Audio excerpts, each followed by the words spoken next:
জীবনের একটা বিশেষ পর্যায়ে রবীন্দ্রনাথ তার শৈলীর রচনার পরিবর্তনে ব্যাপৃত ছিলেন, রূপান্তর ঘটিয়েছেন। কিরকম?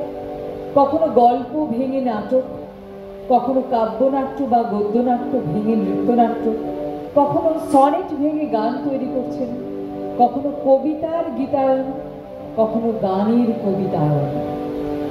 যেমন খনিকা কাব্যের অন্তর্গত 1900 সালে রচনা করা একটা কবিতা কৃষ্ণকলি, এর গীতিরূপ তিনি দিলেন 30 বছর পর। আজ সুধীর চক্রবর্তীর জন্মদিন, তাকে প্রণাম জানিয়ে এবং এই কৃষ্ণকলি গান যিনি অমর করে দিয়ে গেছেন সুচিত্রা মিত্র, তারও জন্মদিন, তাকে প্রণাম জানিয়ে এদের উদ্দেশ্যে নিবেদন করছি, শ্রদ্ধা জানাচ্ছি তারকনাথ সরকার। এটি আমাদের আজকের গানের শেষ নিবেদন। স্থায়ী অন্তরা সঞ্চারী আবহ রবীন্দ্রসঙ্গীতের সুচিন্তিত আঙ্গিকের ব্যতিক্রমী গান এটি, ব্যালাডের মতো বর্ণনাত্মক। 1931 সালে রবীন্দ্রনাথ এতে সুর দিয়েছিলেন কীর্তন ও নানা রাগিনীর মিশ্রণে। গানের ছন্দ ভেঙে আবৃত্তির ধরনটি বজায় ছিল। এটি আমাদের আজকের শেষ নিবেদন।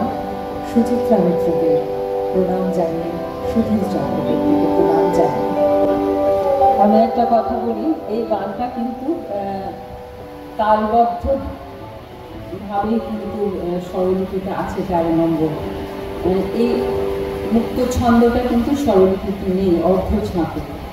এখন আমার প্রথম আমি এটা রেকর্ড করি যখন, তখন আমার একটু সবসময় এক্সপেরিমেন্ট করা অভ্যেস, নতুন নতুন গান, নতুন নতুন তার।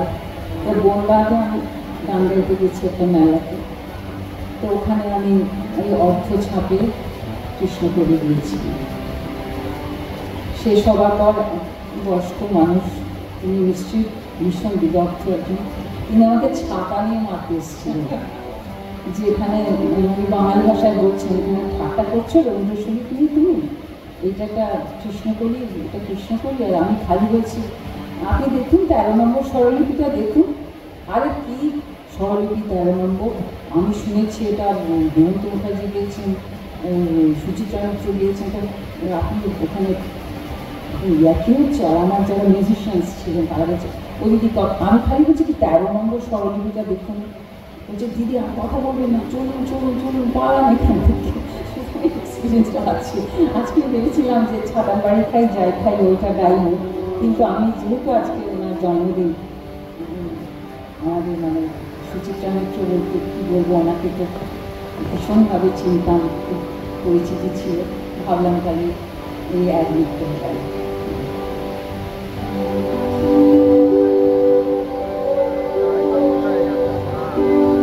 কৃষ্ণকলি আমি পারি বলবো, কৃষ্ণকলি আমি পারি বলবো, কালো কালে বলে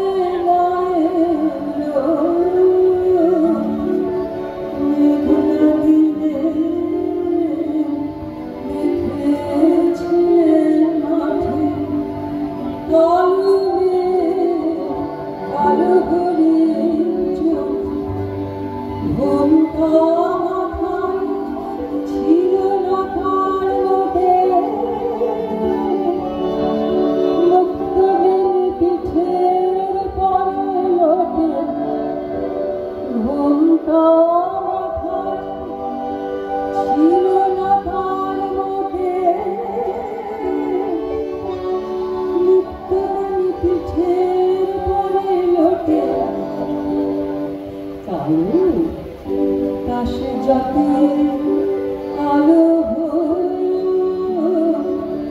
দেখেছি আলো হরে কৃষ্ণকলি আমি পারি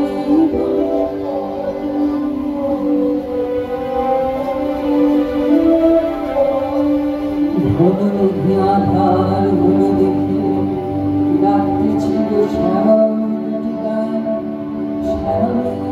ব্যস্ত ব্যাকুল পদে কুটির হতে প্রস্তুত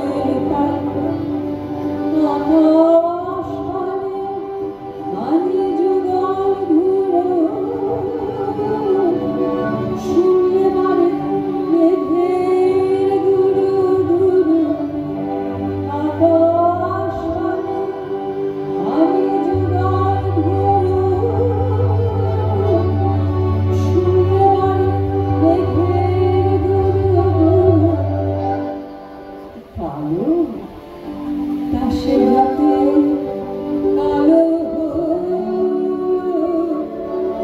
দেখেছি কালো হরিণ চোখ কৃষ্ণগুলি আমি তারে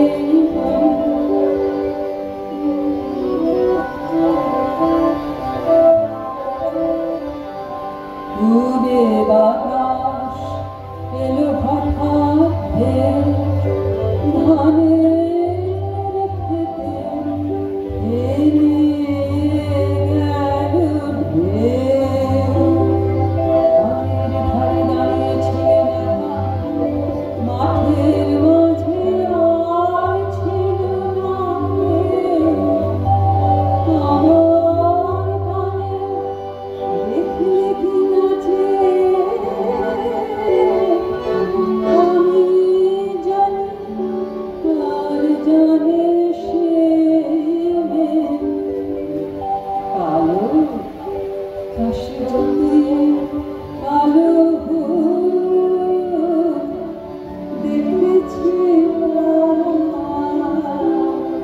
কালো হরিণ চোখ কৃষ্ণ বলি আমি তারে বলি